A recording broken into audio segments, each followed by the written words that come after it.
Buenas tardes, eso es. Rasaldión, se dice en vascuence, en euskera. ¿Bonsoir? ¿O todavía no es bonsoir? Todavía no, hasta que cenemos, ¿no? Ah, vale, vale. Entonces es un semi-bonsoir. Muy bien. Pues queridos, continuamos sometiéndonos al Señor en este día de calor que estamos teniendo. Hemos traído, Paquita y yo, ropa de invierno. Y, y mira el tiempo que estamos teniendo. Así que solicitamos unos bañadores si tenéis. Es que estábamos con frío y lluvia ahí en el País Vasco y también por aquí, ¿no? Hace poco, ¿no? Y no nos hemos fiado exactamente de la previsión del tiempo, ¿no? Y mira qué verano estamos teniendo.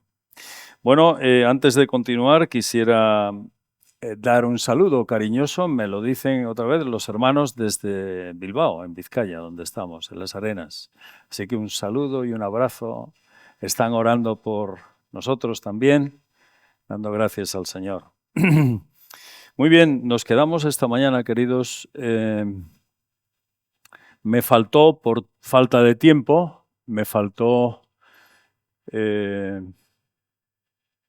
exactamente.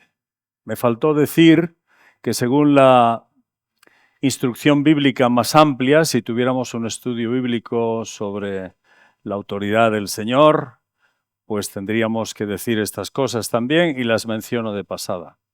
Y es que la autoridad de Dios a lo largo del tiempo y de la historia, Dios la ha delegado. Y la ha delegado, digamos, según para qué asuntos, ¿no? Entonces, en las Escrituras vemos que hay una delegación de parte de Dios en el área de la familia, en la iglesia, en el trabajo y en la sociedad. Y ahí tenemos los textos de referencia, los textos principales. Es decir, que nos toca sujetarnos al Señor en el área de nuestro hogar, depende del lugar que ocupemos, en nuestra familia. Ahí hay unas líneas de autoridad establecidas. En la iglesia igualmente, como sabéis, hay unas líneas de autoridad para sujetarnos unos a otros y para seguir la dirección de los dones que guían la iglesia. En el trabajo igualmente, ya seamos empleadores o empleados, pues la Escritura también nos marca unas líneas de autoridad, y también en nuestra sociedad, las autoridades civiles. Esto es algo establecido. Sujetarnos a estas líneas de autoridad es sujetarnos al Señor, ¿vale? No está en contra una cosa de la otra, ¿vale? Son líneas de autoridad establecidas por el Señor y bien delegadas, ¿no? Y muy claras en las Escrituras. Y de esa manera, pues vivimos sujetos al Señor de manera más amplia, en sentido global, integral de nuestra vida. Esta mañana nos ha dado tiempo meramente a mencionar, digamos, las líneas de autoridad que tienen que ver con nuestra vida íntima y personal, nuestro corazón, nuestras pasiones, ¿no? Como hemos dicho. Ahora continuamos en esta tarde y vamos a la siguiente y estamos viendo cómo resistir al diablo. Si esta mañana la exposición pues era frontal, como hace Santiago en la epístola, confrontándonos directamente a nosotros, a los hijos de Dios, pues podemos decir que esta es también frontal. La Escritura nos exhorta, queridos, a resistir al diablo. Pero, si no estamos sometiéndonos al Señor, si no estamos dispuestos a someternos al Señor, esto sobra. Sobra porque no vas a poder resistir al diablo. Y como dije esta mañana, yo ruego que lo hagamos personal. No lo dejemos como un concepto volando en la mente, sino miremos que la palabra la apliquemos al corazón. ¿Te estás sometiendo al Señor? ¿Vives con un corazón sometido al Señor?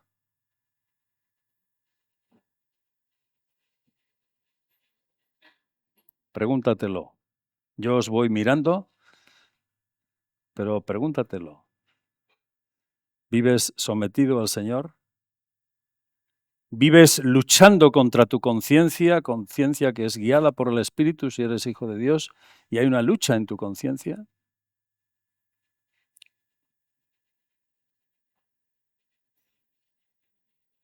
Porque si no hacemos personal la enseñanza, pues se queda como un concepto más que está ahí.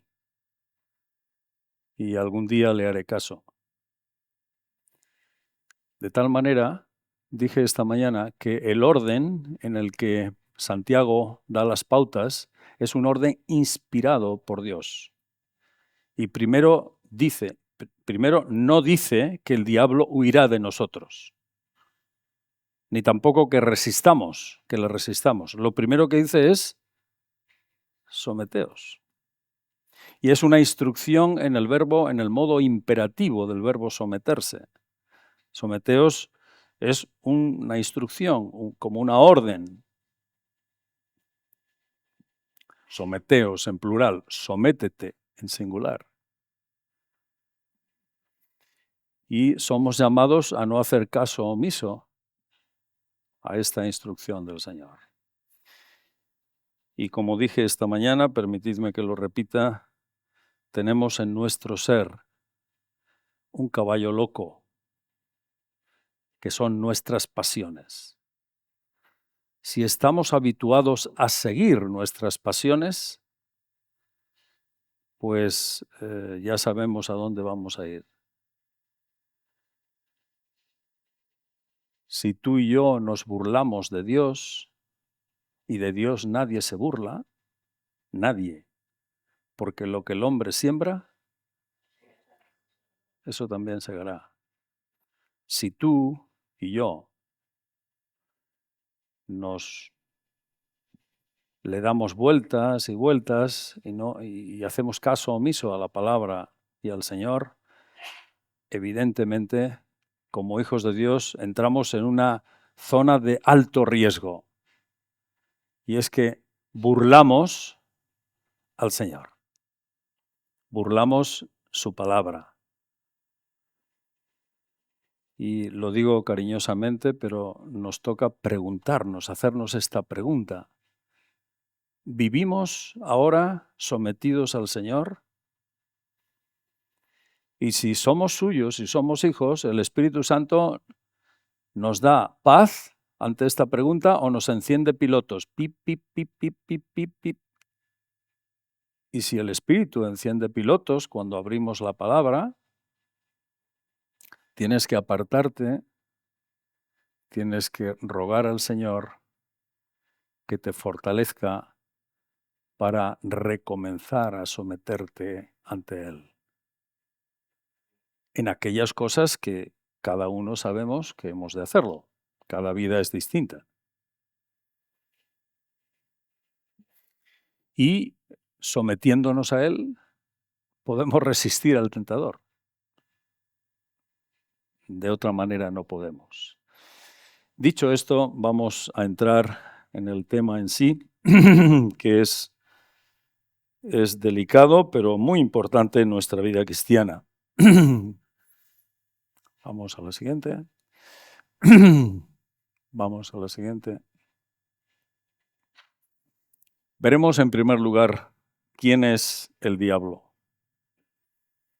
según Apocalipsis 12. Y en segundo lugar, cuál es su estrategia, según Santiago capítulo 1, versos 13 al 15. El diablo no es una persona, no es un hombre.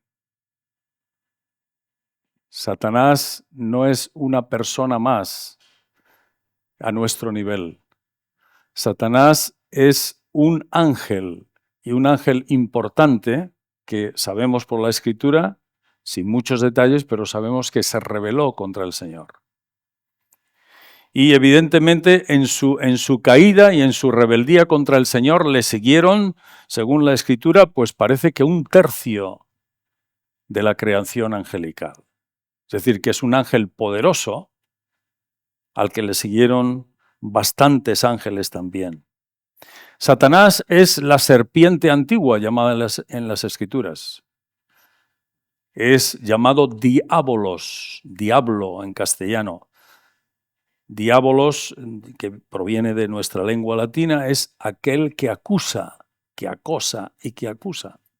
Eso significa diablo. Aquel que va contra nosotros, nos acusa porque es nuestro adversario. Y evidentemente no es nuestro amigo. El diablo no es un amiguete con el que juguetear. Y ignorantes de nosotros cuando jugamos con el tentador, jugamos con la tentación, pensando que, bueno, lo podemos más o menos manejar. No podemos manejar al diablo, porque sus tentaciones y la labor del maligno es espiritual. Y no podemos darle un grito, ni una voz, ni decir que atamos al hombre fuerte y muchas tonterías que se dicen hoy en el mundo cristiano, o darle gritos, o hacer eso, Satanás, detentes, esto, nada. A Satanás hay que detenerle con armas espirituales, no con armas humanas, porque es un ángel. ¿Me explico? Así que no intentes atar al hombre fuerte, porque tú no lo puedes atar.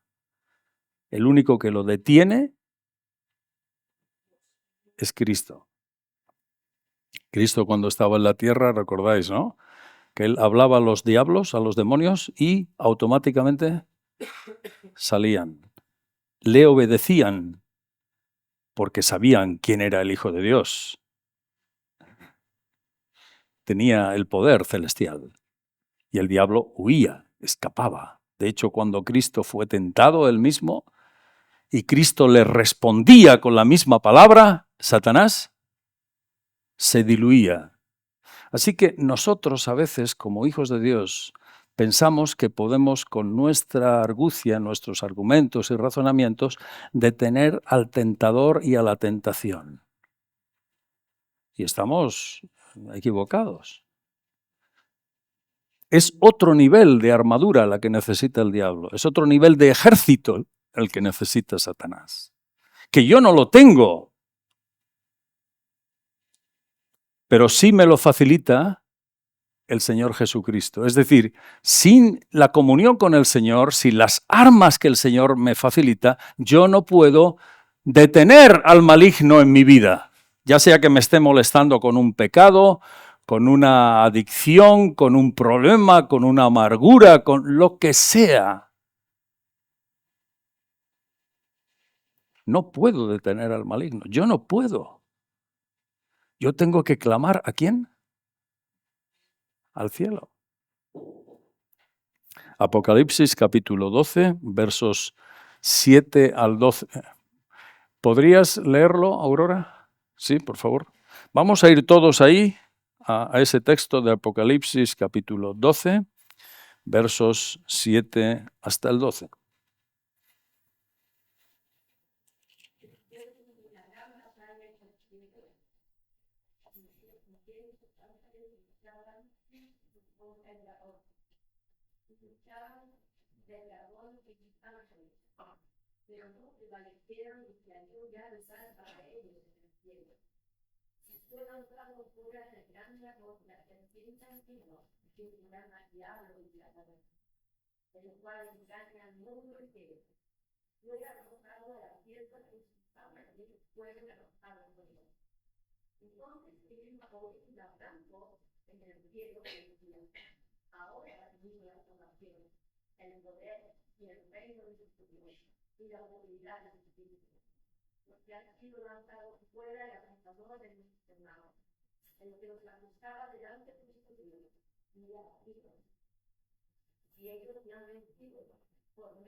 Poco tiempo.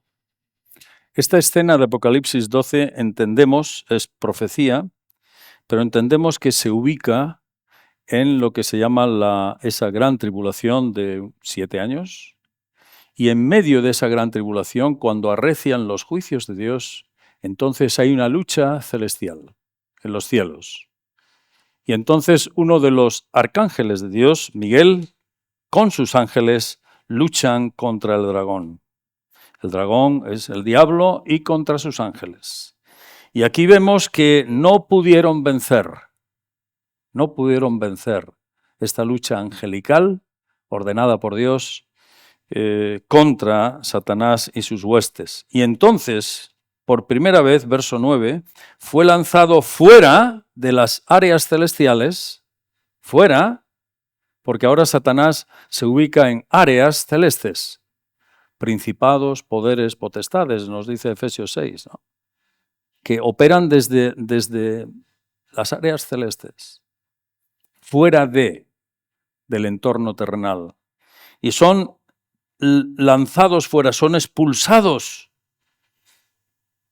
de ese ámbito celestial. Ahora dice algo aquí que es el tema que estamos viendo.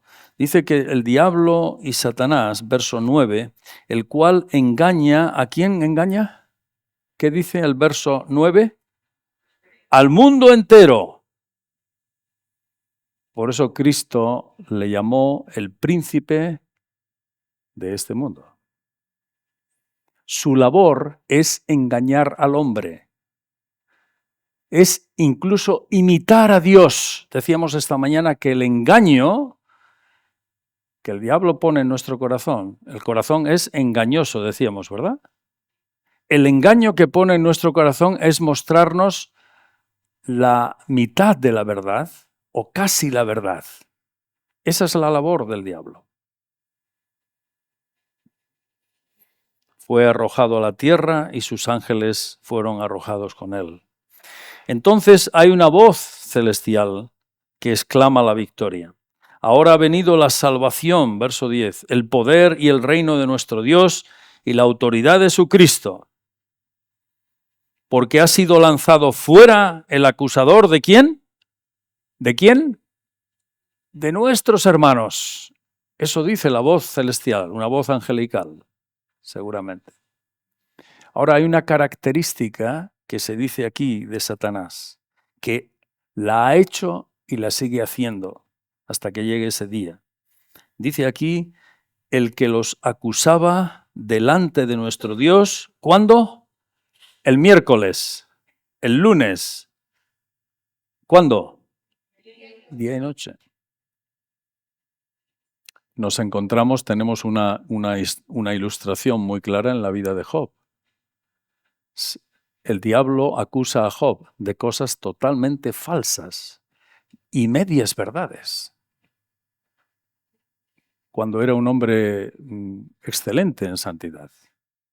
Pero Satanás se especializa en acusarnos delante de Dios. Y sabéis que cuando Satanás nos acusa, posiblemente esa acusación la sentimos como una tentación en nuestra mente y en nuestro corazón. Porque Satanás, al ser un ángel, tiene esa capacidad de influenciar a los hombres. A los hombres sin Dios los engaña, pero a nosotros nos puede, como vamos a ver esta tarde, nos puede molestar, nos puede seducir, nos puede tentar. Entonces, cuando Satanás hace su obra contra un hijo de Dios, tú sientes esa tentación, la percibes. Y ahí es el momento, lo que llama Efesios 6, el día malo. El momento en el cual hay que fortalecerse en el Señor y en el poder de su fuerza. Entonces, la característica del diablo es que él nos ha acusado y nos sigue acusando delante de nuestro Dios día y noche. Constantemente. Es su labor engañar a los hombres, impedir que caminen, que conozcan del Señor y que caminen conforme a su voluntad. Dice algo más, verso 11. Eso es lo precioso. Pero ellos le han vencido. ¿Cómo le han vencido? Fijaos. No lo olvides nunca. Sí, la victoria sobre el maligno la llevó a cabo, ¿quién? Cristo en la cruz. Y dice algo más. ¿Qué dice a continuación? ¿Qué dice? Eso es el testimonio de ellos. ¿Qué será eso? Es sencillamente, haciendo una explicación, una exégesis rápida, es la obediencia de los hijos de Dios a la cruz, la sujeción a la cruz. Esa es la victoria nuestra. El ponernos bajo la cruz, recordando que el maligno en su tentación, en su obra, en su labor destructora, te quiere deshacer, me quiere deshacer. Pero yo voy a Jesús y ruego a Él y me refugio en Él para que esa tentación sea desatada. Entonces sí que es desatado el maligno y su labor. ¿Pero quién lo desata? Dios. No te pongas a hacer tonterías. Nunca. Intentando desatar al maligno o mandarle a Satanás. Tú no le mandes nada a Satanás, que se va a reír de ti. Tú ve a Cristo, que Cristo ya le manda. Lo detiene, lo deshace y lo hace. ¿Entendéis bien la idea? Nosotros con el diablo no tenemos nada que hacer. Ni podemos mandarle nada. Quien lo hace es el Señor. Y este texto lo explica muy claro. Ante el acusador de los creyentes y del pueblo de Dios, la sangre del Cordero y el testimonio fiel de aquellos que le aman, eso vence al maligno. ¿Estamos de acuerdo? Vale.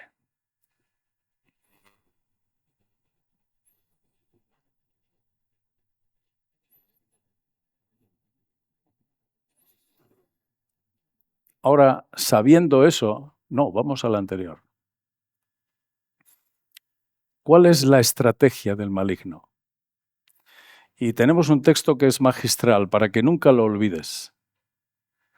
Cómo Satanás trabaja contigo, contra ti y contra mí.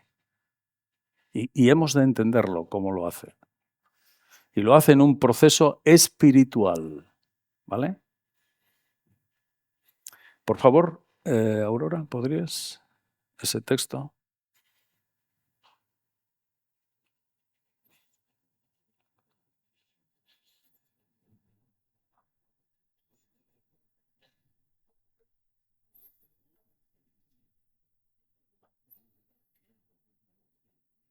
Santiago 1, 13 al 15.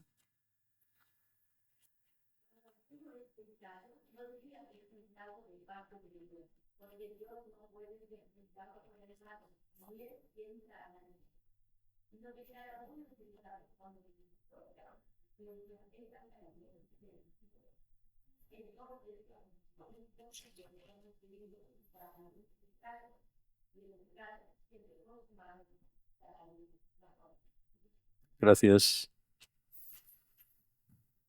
Aquí Santiago usa una metáfora, un símil, una figura ilustrativa del lenguaje, y usa el símil del enamoramiento, si os dais cuenta. Seguro que estaba pensando él en el proceso, en la escena del Edén, cuando Satanás tentó a Eva también. Pero lo ilustra de una manera muy bonita.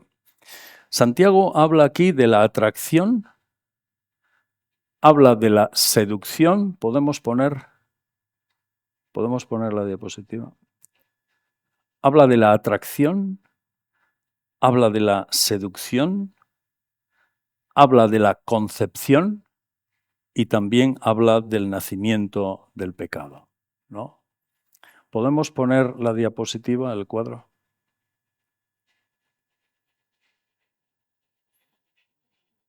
Gracias. Hay unos pasos y es el símil del enamoramiento hasta el nacimiento. El enamoramiento hasta el nacimiento. Esto significa, queridos, que Satanás juega con nuestras pasiones, como decíamos esta mañana. Y nuestras pasiones las convierte en concupiscencia. Esa palabra que tenemos en el Nuevo Testamento. Aquí en el verso 14 dice que cada uno es tentado cuando de su propia, ¿qué? Concupiscencia es atraído y seducido. La concupiscencia es una palabra usada por los apóstoles y tiene que ver con mis pasiones sujetas y presionadas por lo pecaminoso. Mis pasiones, que son buenas, en principio son un don de Dios, pero hemos dicho que son un caballo loco si no están controladas.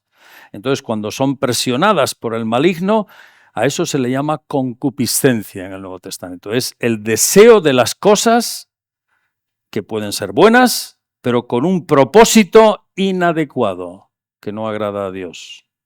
¿Vale? Así que el diablo juega con nuestras propias pasiones. En primer lugar, verso 14 dice, estamos en el texto, Santiago 1:14, que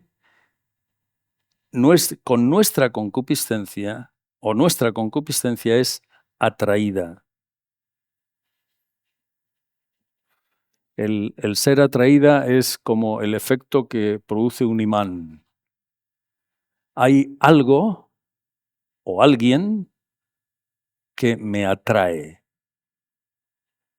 Y yo soy como imantado, ¿no? Como si fuera un imán. Yo soy llevado hacia esa idea, ese propósito, ese querer hacer algo, esa persona, etc. Depende en qué consista la tentación. Y a continuación, el siguiente paso, es muy sencillo, es la seducción. El término seducción es muy, muy ilustrativo porque habla de, la palabra seducción está relacionada con absorber.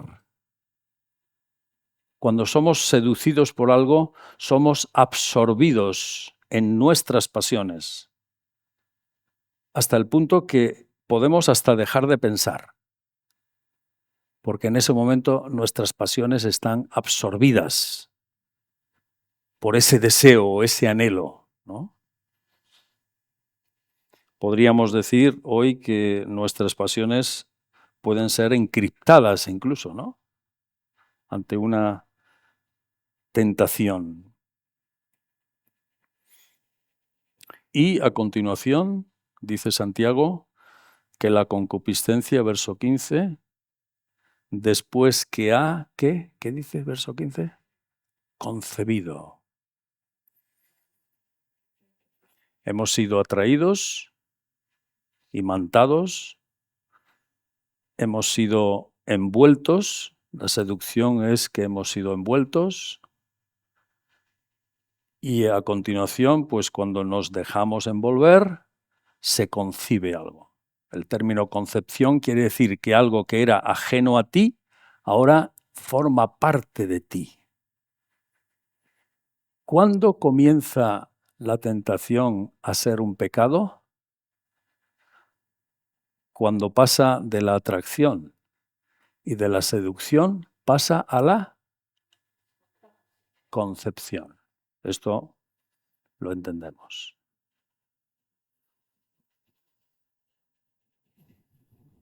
Entonces, ¿cuándo podemos detener al tentador?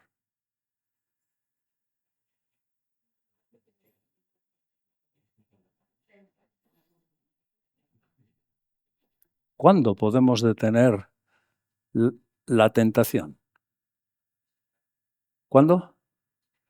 ¿Cuándo? Cuando nos atrae. ¿Lo podemos detener? Sí. ¿Hemos de dejar que nos seduzca y nos envuelva y encripte nuestros sentidos? No.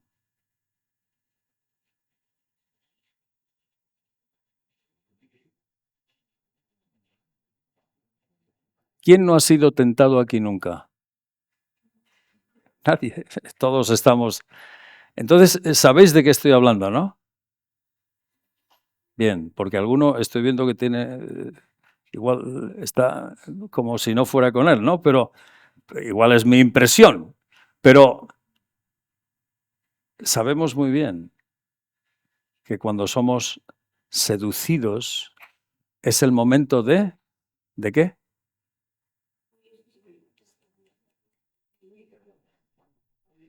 Tener el pecado.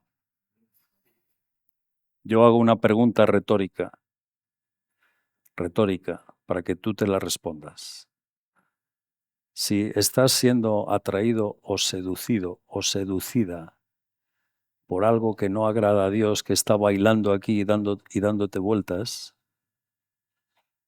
ya sabes la opción, ¿no?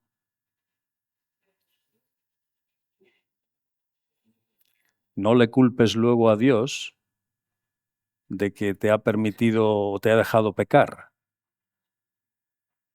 Porque cuando pecamos y concebimos el pecado, ¿quién es el responsable? O sea que la tentación no es algo instantáneo de la noche al día, o sea, de un segundo, sino que somos probados, Dios permite que seamos probados, tenemos la opción, o sea, hay tiempo de frenar, ¿no? ¿Hay tiempo o no? Sí, hay tiempo. Por tanto, Dios no es culpable.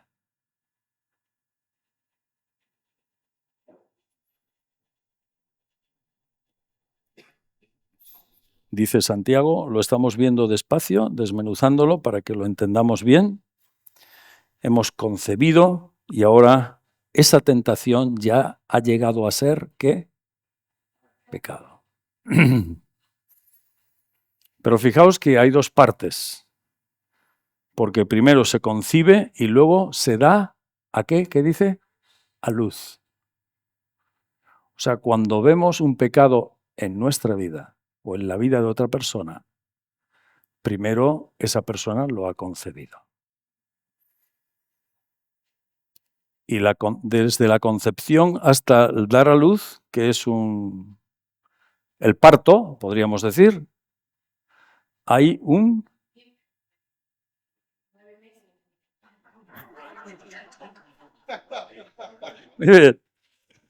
Sí, en el pecado hay mucho menos. Está bien. Pero, bueno, lo que quiero decir es que cuando vemos un pecado en nosotros o en otros, ya ha sido concebido antes. Si tú has concebido, queridos, permitidme que me atreva a decirlo, si tú has concebido alguna actitud fruto de tu concupiscencia pecaminosa, también estamos a tiempo de pedir perdón al Señor. Si lo has concebido y has pecado, y el Señor dijo que podemos pecar, ¿dónde? Con nuestra intención. No permitas que ese pecado se desarrolle, que nazca, que haya un parto, que crezca. Me ha pasado a veces hablando con creyentes que dicen, estoy pecando en esto. ¿Y quién lo sabe? Yo. Porque estoy pecando con mis deseos. Quiero hacerlo. El otro día un chico, estuvimos en Tenerife ahí con las iglesias, después de acabar el culto estaba muy triste y vino el hombre diciendo, mira, estoy oyendo la palabra y está habiendo una lucha titánica en mi corazón. Quiero salir de aquí y hacer. Y me dijo lo que quería hacer. Le dije, a ver, Ese pecado no ha nacido todavía. Lo has concebido. Estás a tiempo de pararlo. O sea, explico esto, queridos, porque la palabra nos lo enseña, pero para darnos cuenta de las oportunidades que el Señor nos da para frenar ¿a quién? ¿A quién? Al tentador. Que si no lo frenamos, es culpa de Dios. Es responsabilidad. Si estás en alguna de esas tesituras, atraído, siendo seducido, incluso si has concebido y estás embarazado o embarazada, no esperes 9 meses. No dejes que el pecado nazca, se desarrolle. Hay tiempo. ¿Sí o no? ¿Sí o no? ¿Sí o no?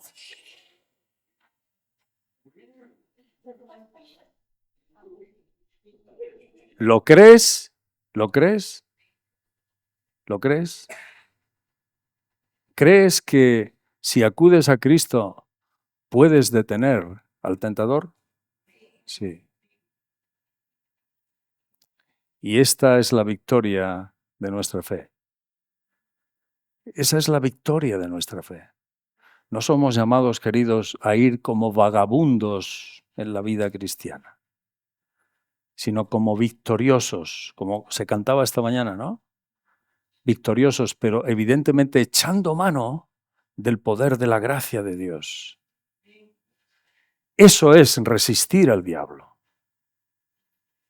Es ser valientes y echar mano de la gracia de Dios.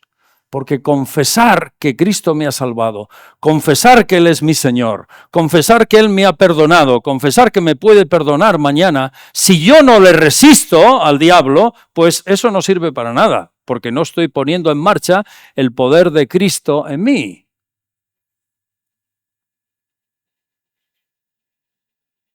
Y hay otra cosa peor, que a mí me entristece mucho.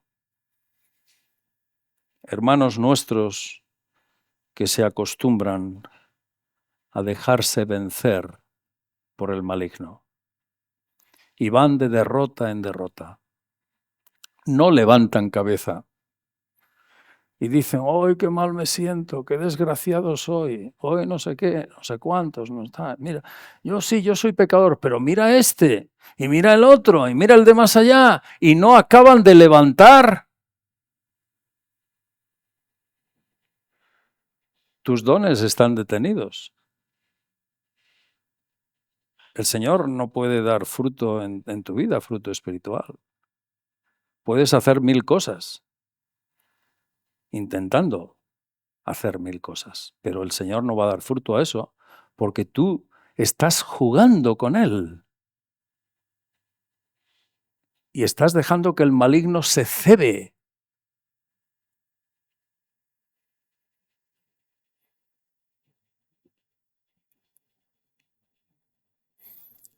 Cuando el Señor Jesús fue tentado en el desierto, en el inicio de su ministerio, Mateo capítulo 4, esa escena que conocemos también, recordamos que el Señor Jesús, en cuanto fue tentado en su necesidad, tenía hambre. Cuando fue tentado en su autoridad, para que, digamos, fuese fuese al pináculo del templo y desde ahí se tirase, según las profecías, el Señor Jesús va a llegar a ese lugar, va a bajar a ese lugar, pero no era el momento. Y cuando el maligno le enseña la gloria de este mundo, y el maligno le dice, ¿ves todo eso? Pues te lo daré. Y esa era una oferta muy tentadora para Cristo. Pero Cristo sabía que no iba a conseguir el principado de este mundo o de los hombres por medio de ceder al maligno. Y entonces el Señor Jesús, ¿cómo rechaza a Satanás? En las 3 ocasiones que vemos en Mateo 4. ¿Cómo le rechaza? ¿Quién se acuerda? Escrito está, escrito está. escrito está. Y Satanás huyó. Miremos un momento a Eva, esa forma astuta en la que el diablo le mareó. Génesis capítulo 3, versos 4 al 6. Vamos a mirarlo un momento. Génesis capítulo 3, versos 4 al 6.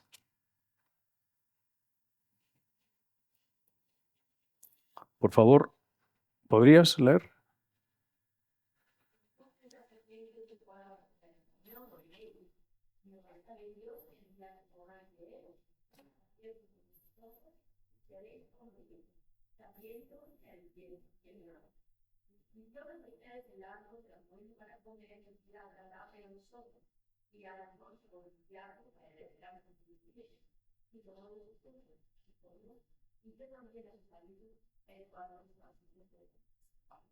Gracias, gracias.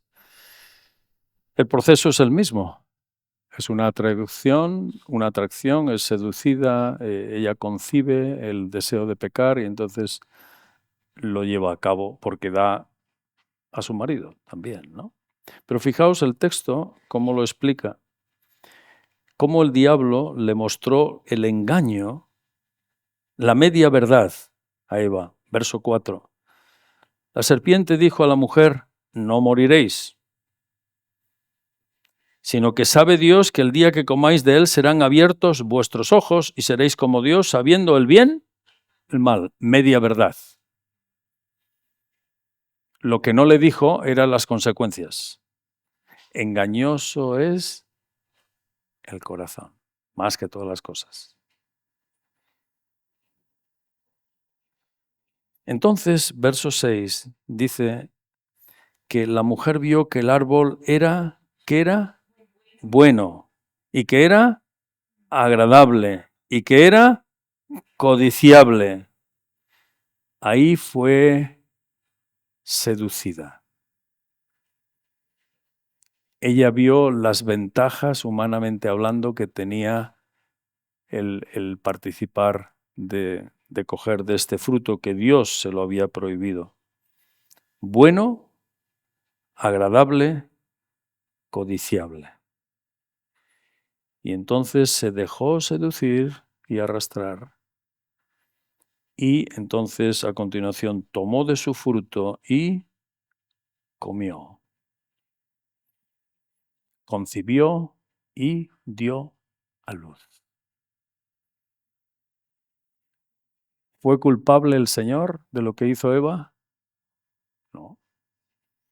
¿Dios dio el mandamiento y su palabra de que no cogieran? Sí. ¿Ella se dejó arrastrar? Sí. Y desde entonces, nosotros los hijos de Dios tenemos esta enseñanza que es magistral. Desde entonces, sabemos que en los hombres, Satanás aprovecha nuestro punto débil. En los hombres y en las mujeres. La seducción. Hoy, con los avances de la neurología, ¿hay algún neurólogo aquí que lo podría explicar mejor que yo? Con los avances de la neurología, dicen que hay ciertas sustancias y movimientos químicos en el cerebro que cuando nos dejamos atraer y nos dejamos seducir por algo o por alguien, dicen que se bloquean los otros conectores cerebrales, los que tienen que ver con el pensamiento. Por eso decimos que cuando alguien está enamorado, parece que está en Babia, ¿no? En la luna, no piensa, ¿no? Está como... ¿Hay alguien enamorado?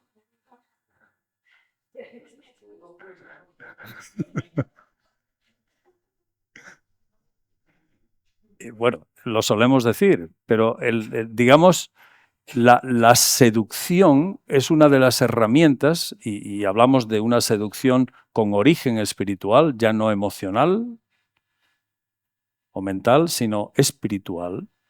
La seducción espiritual es muy fuerte.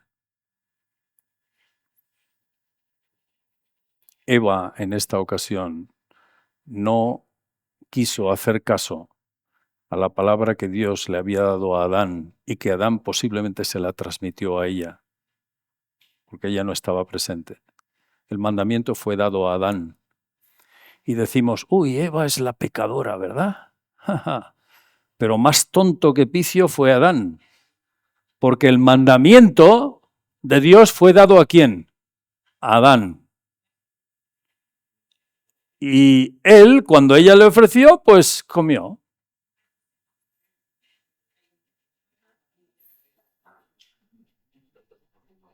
Sí, nos hace reír, pero es la manera en la que el diablo nos cautiva y trabaja con nosotros. Muy bien, Génesis 3:6. Vamos a volver a la página, por favor.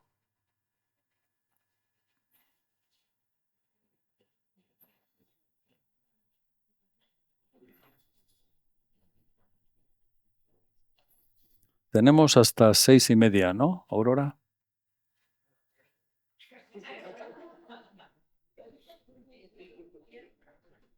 Bien, Julián, muy bien. Un gol para ti.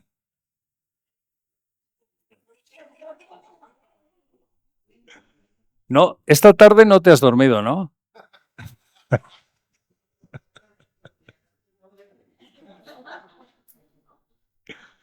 Bueno, gracias por animarnos. Quería, si por favor, personalmente hacéis un ejercicio personal de 1 minuto. Personal, privado. Si puedes anotarlo o escribirlo en el móvil. ¿Dónde estoy a nivel de resistir al diablo? Estoy, si no estás, pues nada. ¿Estoy siendo atraído? ¿Estoy siendo seducido o seducida? ¿Estoy concibiendo o he concebido alguna actitud pecaminosa? ¿O estoy en el parto dando a luz un pecado? Ojo, no es de broma, es serio. Anótatelo y póntelo como un motivo de oración. 1 minuto.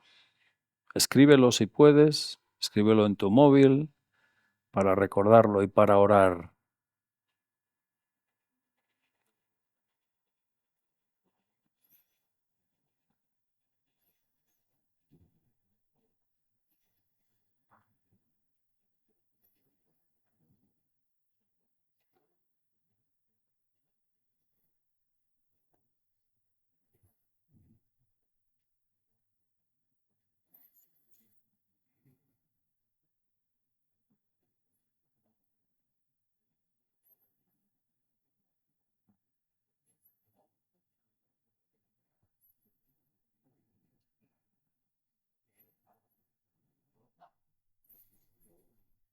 Y ahora voy a rogar que acabemos esta tarde juntándonos quizá en grupos de 2 o 3 grupos pequeños, pero separados, hermanas por un lado, mujeres por un lado y hombres por otro. Grupitos, quiero decir, no mezclados, porque quizá es un tema que a veces pues no es tan, no hay tanta confianza, ¿no?, entre hombres y mujeres. Entonces, chicas, 2 o 3, chicos, igual. Respondiendo a la siguiente pregunta, ¿por qué no resisto al diablo? ¿Por qué no resisto al diablo? No siempre, pero cuando no lo he hecho, ¿vale? En otras ocasiones lo hacemos. ¿Por qué no resistimos al diablo? ¿O por qué habitualmente o algunas veces no resisto al diablo? ¿Vale? Venga, júntate con tu mejor amigo. Y después, los que queráis, podéis decir algo.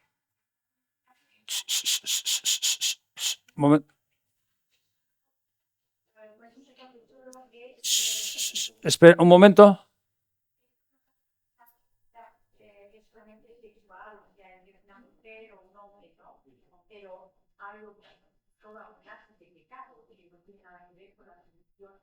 Sí, no estamos hablando de sexualidad, en absoluto. Se usa esa metáfora. Creo que todos lo han entendido, ¿no? No estamos hablando de sexualidad, estamos hablando de cómo el diablo nos ataca y se usa esta metáfora, nada más. Venga, adelante. Porque Apocalipsis 12, acuérdate, le vencieron por la sangre del Cordero y por el testimonio de ellos sujetos al Cordero, a la cruz. Cuando colgamos de la cruz nuestra vida, pues podemos vivir, digamos, con el poder del Señor. Y si no, si tú piensas, si tú y yo pensamos en algunas de las cosas que nos han pasado, porque hemos hecho oídos sordos, porque no hemos tenido en cuenta al Señor, porque no, digamos, no hemos creído su palabra, hemos seguido, como estamos viendo hoy, nuestras propias pasiones convertidas en concupiscencias, nos damos cuenta que lo pecaminoso no ha venido de la noche a la mañana. Ha sido algo que hemos maquinado en nuestra mente. Y queridos, el propósito de la enseñanza de hoy, que veamos estos pasajes, es darnos cuenta de que podemos detener eso. ¿Me explico? Tú no tienes que permitir que eso continúe. Podemos. Porque si no podemos o no lo hacemos, pues apaga y vámonos, como se dice en España. Es decir, mejor no ser cristiano, porque así vive la gente sin Dios. ¿Qué es lo que nos diferencia de los que no son del Señor o no tienen al Señor? Pues que usamos de la capacidad que tiene Cristo para detener al tentador, para detener nuestro caballo loco, para detener nuestra vieja naturaleza, nuestro hombre de pecado, como quieras llamarlo. Pero eso es lo que te diferencia a ti y a mí del que no conoce al Señor. Por eso cuando sabemos de un hermano o una hermana que de golpe aparece en una situación, digamos, anormal,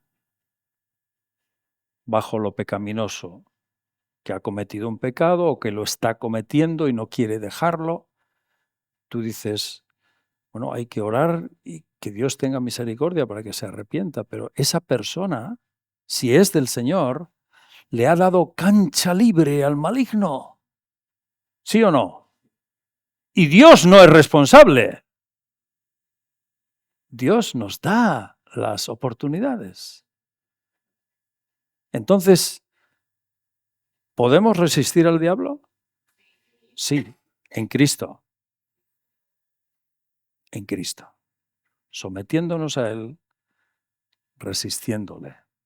Y entonces Él, y la palabra es certera, ¿no?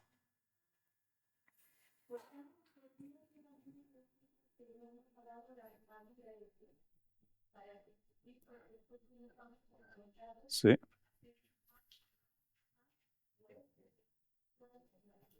Lo veremos mañana.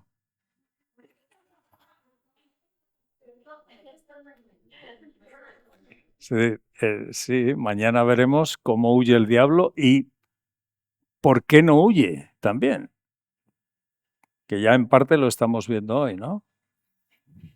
Amén.